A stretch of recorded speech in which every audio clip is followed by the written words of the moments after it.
મારો દીકરો 4 વર્ષનો છે અને તેને ઓટિઝમ અને હાઇપર એક્ટિવિટીની પ્રોબ્લેમ હતી. હેન્ડ ક્લેપિંગની તકલીફ હતી, પોટી ટ્રેનિંગની તકલીફ હતી. અહીં 3 મહિનાની મેડિસિન લઈને એને પોટી ટ્રેનિંગ આવી ગયું છે. એક વર્ડ્સ પણ નહીં બોલતો હતો અને અત્યારે ઘણા બધા વર્ડ્સ એને બોલવાના સ્ટાર્ટ કરી દીધા છે. હેન્ડ ક્લેપિંગની તકલીફ ઓછી થઈ છે. અટેન્શન ડેફિશિયન્સી હતું, અત્યારે અટેન્શન પણ આપે છે. એની મસ્તી પણ થોડી ઓછી થઈ છે અને બધી જ વસ્તુની અંદર કોઓપરેટ કરે છે. સમજતો નહીં તો કઈક વસ્તુને અત્યારે હાલમાં બધી જ વસ્તુઓને સમજે છે, બોલે છે અને કરે છે.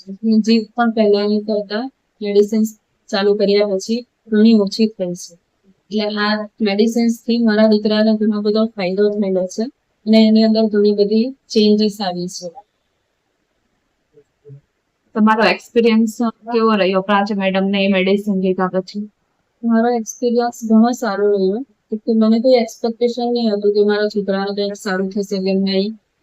ઘણા બધા ડોક્ટરોએ ના પાડી કે આ તો લાઈફ ટાઈમ માટે રહેશે, આવું જ રહેશે ને નોર્મલ લાઈફ જીવશે કે નહીં તેની પણ કોઈ ગેરંટી નહીં હતી. પણ મેડિસિન સ્ટાર્ટ કર્યા પછી 3 મહિનાની મેડિસિન પછી એવું લાગ્યું કે ના, નોર્મલ થાય છે મારા અને ઘણી બધી વસ્તુની અંદર તેમાં પ્રોગ્રેસ થાય છે.